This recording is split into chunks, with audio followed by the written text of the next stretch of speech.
All right, first of all, congratulations to Memphis. They did a nice job. A lot of things got us today. You know, there's a formula for winning. Number one, you can't turn the ball over and you can't give up explosive plays. And, you know, we turned the ball over.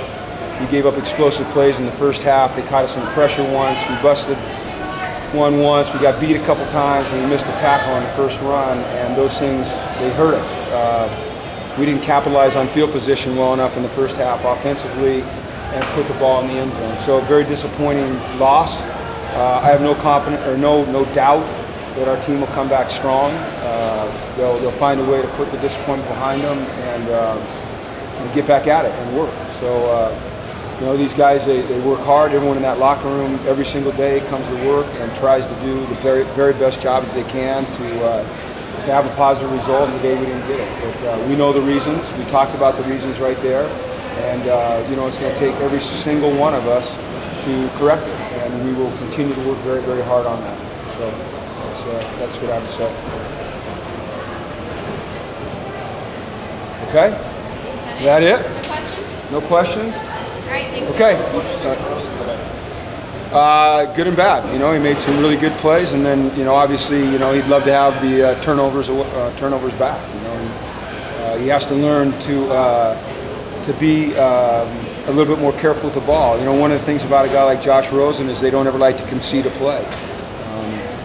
And that's a mindset that you love, but it's a mindset that can get you in trouble at times. And so he's just got to continue to work through that, and I have no doubt that he will.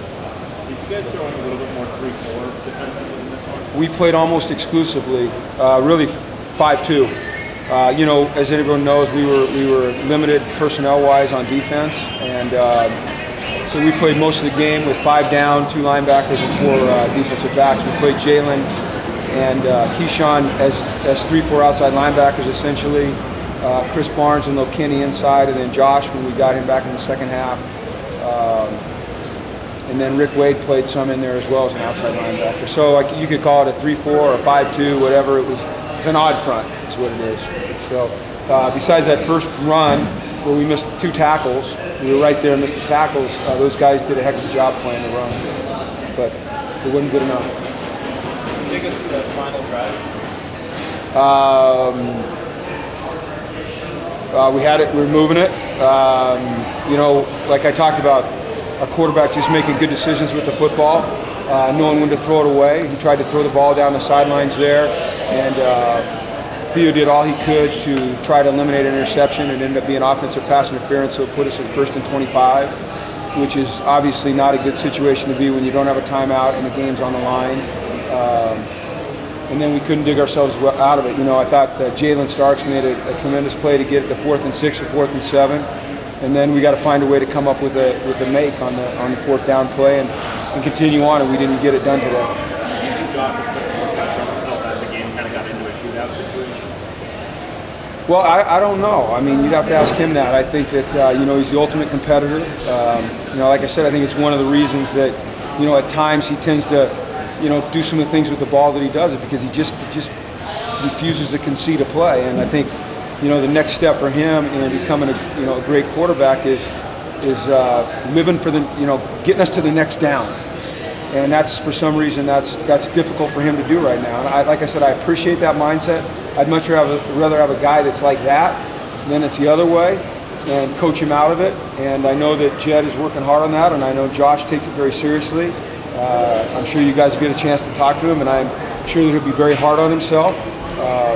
But I know this, he's one heck of a player, he's one heck of a competitor, he's a great kid, he's a great leader, his teammates love him, he works his tail off to be great, and this will affect him losing the game, as it will all of our players. How did you feel about the defense, particularly the secondary? Well, you know, the 2 screens weren't necessarily on the secondary. You know, the first one we were in a man pressure, and they came down and they picked McKinney, couldn't get to his guy. The second screen, the outside linebacker busted the coverage. So those weren't on the secondary, but in general, anytime they passed for that much, you know, we don't like it. We weren't doing a good enough job really of getting pressure on the guy. And they got, you know, those 2 long screens where those really hurt us. They really hurt us. A couple guys on questions, so I haven't got an injury report at all yet. You know, Jalen went out. but I think it was in the fourth quarter. It looked like it was either his ankle or up in his shin area. I have not talked to the trainers about it. I know he didn't come out. I know he's on crutches, but I don't know what the diagnosis is there. And then Starks as well. I believe that it was something in the knee. Once again, I have not got either right now. I haven't got